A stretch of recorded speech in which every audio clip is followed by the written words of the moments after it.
You are locked in on the voice of college football, Mark Rogers TV. We are just about 12 hours away from kickoff of the noon Eastern Time games here in Week 7. We've got our college football predictions coming your way. Let's run down a few numbers. So we pick all the top 25 games, and then we pick out and select a few other games that are relevant. So a few outside the top 25 this week. Thus far, this season, against the money line, straight up predictions. We are 114-29. I have yet to work out the percentage. Maybe I'll put it in the graphics below. 114-29, 70-56 against the spread. 70-56 against the spread. Again, I have not worked out the numbers, but it's something in the 55-56% range. Okay, let's keep this in mind. And we confirmed this with our buddy Steve Merrill of Pro Sports Info the other day. Think about it this way. I predict all the games. Most prognosticators that you see online will select their 3 or 4 top picks. I pick everything. I'm not a pro. Don't go by my picks necessarily, but if you see the track record good for a while, you do whatever you want. You're an adult. But I'm typically in the 55 to 58, more like 58, 59% against the spread year to year. And let's consider this. I say this all the time. If there's a 35-point spread out there, stay far, far away. We've seen it 2 consecutive weeks with Alabama. They dominated the game. They were crushing the opponent. They didn't need to score late. They gave up meaningless touchdowns, and what happened? 49-point favorite. They're up by 56. They win by 42. They don't cover. Last week against Arkansas, they're winning by 41 points. They're a 35-point favorite. They give up a meaningless touchdown with 13 seconds on the clock. They don't cover. It's a coin flip once you get to that point. It's a non-competitive game. Therefore, I say this all the time.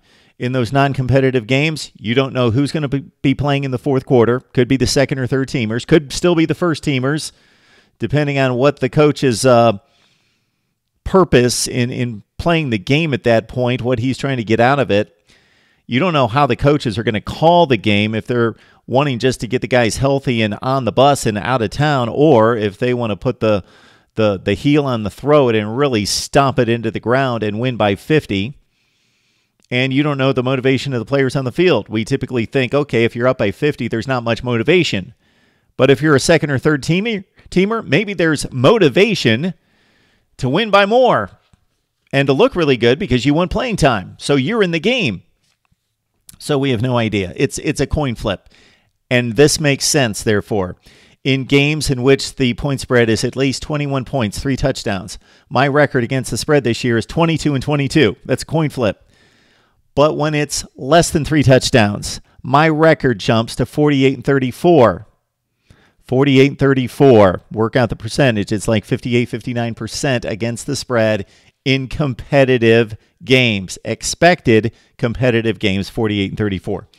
All right, keep this in mind as well. If you're making your own predictions, you've got to find upsets. They happen every week. I pick 20 to 25 games a week because I pick the top 25 games and then a few other ones.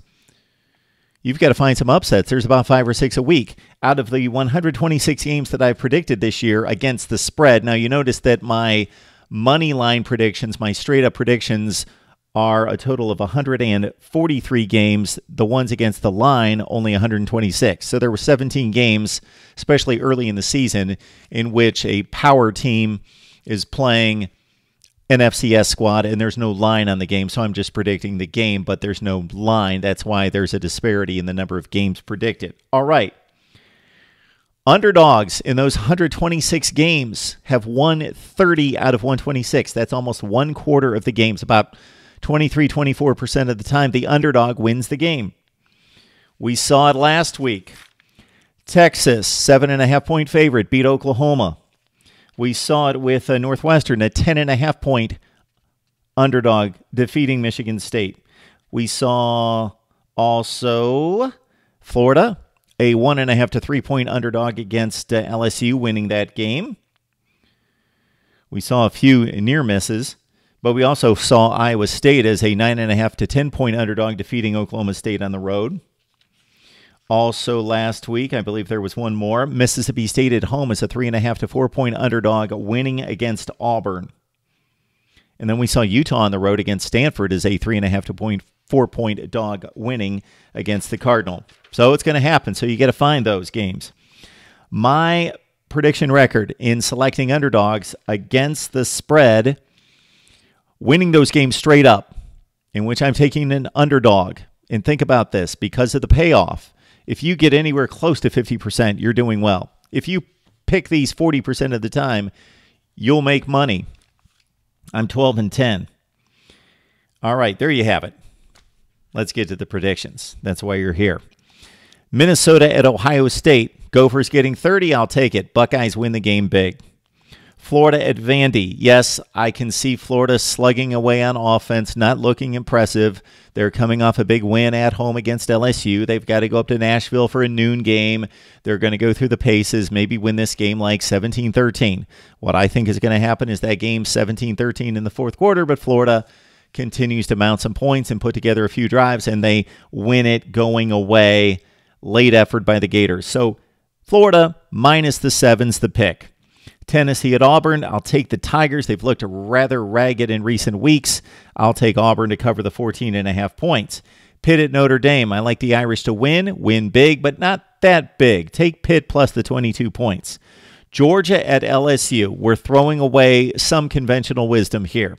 The conventional wisdom we're taking is Death Valley's difficult to play at 3:30 in the afternoon going into the nighttime. I've heard some numbers that dispel that myth that Death Valley's that difficult to play for the road team, but we're going to buy into the myth to a certain extent, and that LSU is going to bounce back, and that the talent, the bottom line talent on these two teams is pretty comparable. Georgia has yet to play a tough game. LSU is used to difficult games at this point. Miami, Auburn, Florida on the road, Auburn on the road. I like LSU in this game. I not only like them to cover, I believe LSU is going to upset Georgia in this one. Take LSU, take them plus the 7, plus they win the game. Ditto, Washington at Oregon. Huge game in the Pac-12 North Division. We saw Oregon at home against Stanford. We will see them against a better Washington team on Saturday. I like the Ducks. I cut a preview and prediction video on SD1 Sports. Please check it out. And I give the full explanation of why I like Oregon in this game. Take the Ducks. Take the 3.5 points as well, but they win it outright over the Huskies. Michigan State, very disappointing at 3-2. They lost to Northwestern as a 10-point favorite last week. They're at Penn State. I believe Mark D'Antonio is going to rally the troops just enough to put up a fight, but Penn State wins in the end. Take Michigan State in 13.5 points. Penn State wins the game. Baylor at Texas, bit of a letdown for the Longhorns. Baylor plus the 14.5. I'll take Texas to win the game at home. Central Florida covers 4.5 against Memphis. Texas A&M, South Carolina. There's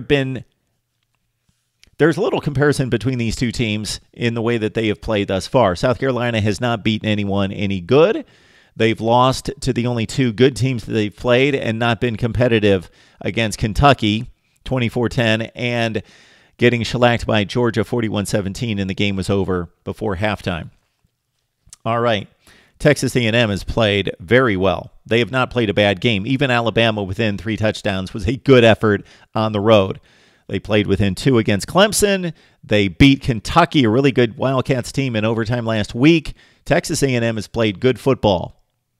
That ends at South Carolina. I like the Gamecocks at home, plus 3 points, plus they win the game outright.